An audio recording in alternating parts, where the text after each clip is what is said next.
what about my guy, Arion Carter? We're talking about linebackers yesterday, and I mentioned the Aaron Beasleys of the world. I mentioned the Keenan Peeleys of the world, but who did I leave out? I left out Arion Carter. It wasn't on purpose, didn't mean to omit him, but wow, he is named one of the top freshmen to watch, one of the top 23 true freshmen to watch by 247 Sports. If everything comes together, if Beasley continues what he's been able to do, if Peely is half the player that I think he will be, and I'm told he will be, and then you have an Arion Carter who's more the fly around Raynaud Thompson type of guy, you've got a really good linebacking core. So before we go through this list of true freshmen to watch, what do you think of Arion Carter, and how good can this Tennessee linebacking core be? I think they can be very good. And honestly, given the concerns in their secondary with Arion Carter, do you think there's a chance that Tim Banks goes a little more traditional with his base alignment this year, as instead of like the nickel actually uses a base 4-3 a lot of times, so we can get Carter, Peely, and Aaron Beasley all in there? I think against Georgia and Kentucky, absolutely. I think it gives them more versatility. I think Tennessee has been pushed into the nickel formation at times. And just for those that don't know, that's a lighter player basically playing linebacker that's a defensive back. And you could say, no, he's just a linebacker now that he's moved up. But essentially, that's what that is. So playing the nickel is what Tennessee has leaned on, and that's been their base package, as Caleb mentioned. So, yes, I think if Arion Carter is that good, and from what I hear, he's got big-time wheels and he can fly around, then there are times where you might have gone with another player, a Wesley Walker or whoever, and you could go with Arion Carter because he can play the pass, he can play sideline to sideline against the run, and he can be a playmaker like we think of great linebackers. So, yes, I think there will be times when they're kind of 50-50 and they say, let's lean towards Carter a little bit more than you would have a defensive back in the past. That's a great point. Yeah, and it's particularly with the way Tim Banks likes to draw blitzes and stunts to try to throw quarterbacks off their game. I think Tim Banks' philosophy is, you're going to hate the comparison. It's a little bit of a Chavis philosophy, but not the same, because Chavis was doing it with elite talent when he didn't have to do it as much. But Tim Banks, knowing he's a little undermanned, is saying, okay, let's play soft in the secondary. So let's make them work the field, move it on the field. And let's dial up pressure packages and hope that the pressure packages can force a mistake, because if they keep having to move the ball downfield against pressure packages, eventually they're going to make a mistake. And I know you can screen it. The key on this is knowing when you're going to get screened to death, because that'll knock that out in 2 seconds. But if he can anticipate that, then I think that you go more for the standard 4-3 route. And you're right, specifically against Georgia, you go the 4-3 route, because you've got to be able to stop the run better than you did last year. So yeah, no, I think that's going to give Tennessee a lot of options. We saw last year, they really only had Jeremy Banks and Aaron Beasley. All due respect to Jawan Mitchell, he never really lived up to his hype transferring from Texas, I don't think. And I think I'm starting to think the biggest reason Jawan Mitchell maybe entered the portal is maybe because he knew about how good Arion Carter was going to be. And by the way, could Arion Carter actually get a starting job above Peely or Aaron Beasley? Is that possible? I think he could rotate with one of the guys. I'm not willing to go that far unless Peely, something happens and he turns out to be a bust, and nobody's led me to believe that. So let's talk about some other freshmen that could have big time impacts like Carter. And it's brought to you by Zen Sports. Zen Sports, the new sports book in Tennessee, revolutionizing the way you earn sports betting rewards. That means no more deposit bonuses that turn into deposit nightmares. On Zen Sports, what you see is what you get. And with their cash rewards program, you get a lot of cash. For a welcome bonus, earn an unlimited 5% cash back on your betting volume for your first 15 days when you sign up with the code HOOKED. That's HOOKED, HOOKED. Unlimited 5% cash back. Keep betting, keep earning with up to 3% cash back on your betting volume every month after that. And refer friends to earn a percentage of their betting volume as cash rewards too. Zen Sports is bringing the cash back to Tennessee. So if you bet big on sports, you want to be betting on Zen Sports. Zen Sports betting just got better.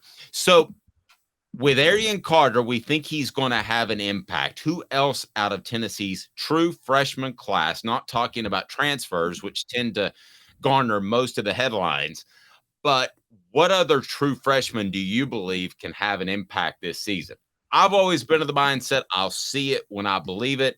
And then I want to get to this 247 sports of some SEC guys that they believe will have impacts as true freshmen. Caleb, what other Tennessee freshmen do you think could have a big impact? Because there's a good chance we'll be wrong, because we thought Justin Williams-Thomas would have a big impact at running back last year, and he never saw the field. As somebody told me, he couldn't see a hole if it was laid out right in front of him. What other freshmen? Hey, neither could Trent Richardson, and he still won a national title at Alabama. But Yeah, but there were like 3 holes.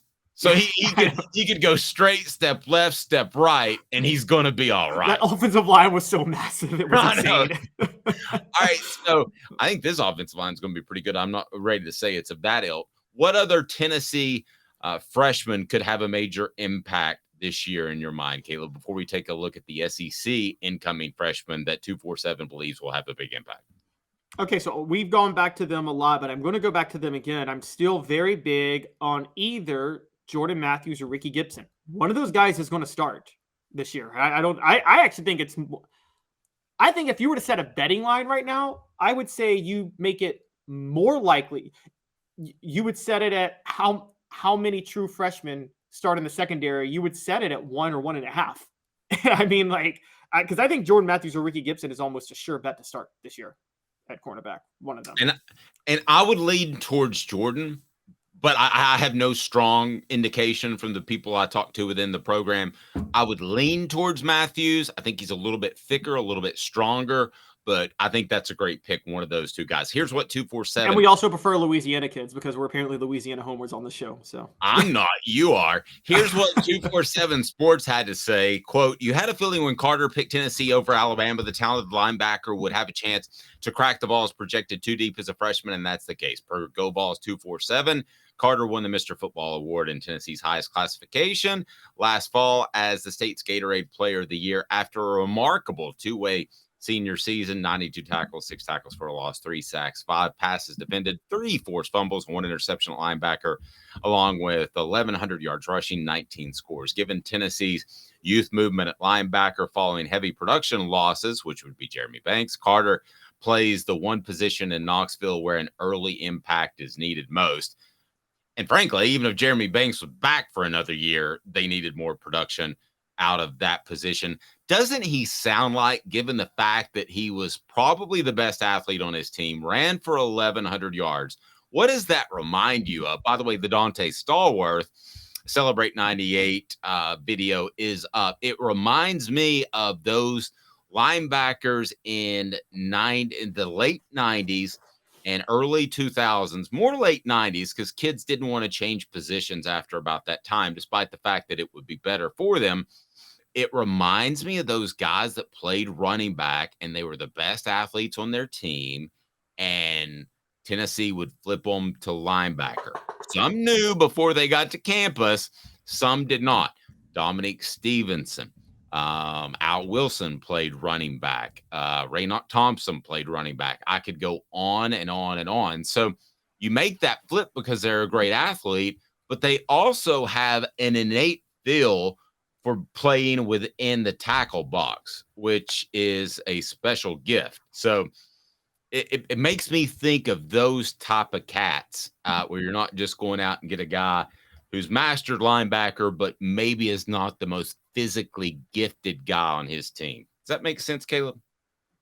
Yes, but the blasphemy of you to mention running backs from the 90s who played linebacker at Tennessee and not mention Al Wilson, who rushed for 1,100 yards in high school. I said Al. Did you say Al? Did I miss you saying Al? Yeah, I said Al. Okay, sorry. I don't know why I didn't hear you say Al for some reason. Sorry. No, but I said Al specifically, who also played safety, because I got ripped on the YouTube message board because I didn't mention he played safety too. Yes, he did, but he also played running back. All those guys played running back. Every single one of them. Stevenson. I bet Ryan Carl didn't play running back. Sorry. Right. Right. Ryan Carl did not play running back, but the rest of them did. Yeah, I mean, they all did, and they were all that good. And I just I like the I like this move. I like it a lot. And if you had to pick between Arion Carter and one of the two corners you mentioned as being the biggest impact, would you take Carter or would you take one or both of the corners in Gibson and Matthews? I'm still going Matthews, and I'm actually with you. I'm going one of the corners. I'm going specifically Matthews. I have more. Tennessee is going to need to plug somebody in at cornerback this year, and so I think Jordan Matthews is that guy.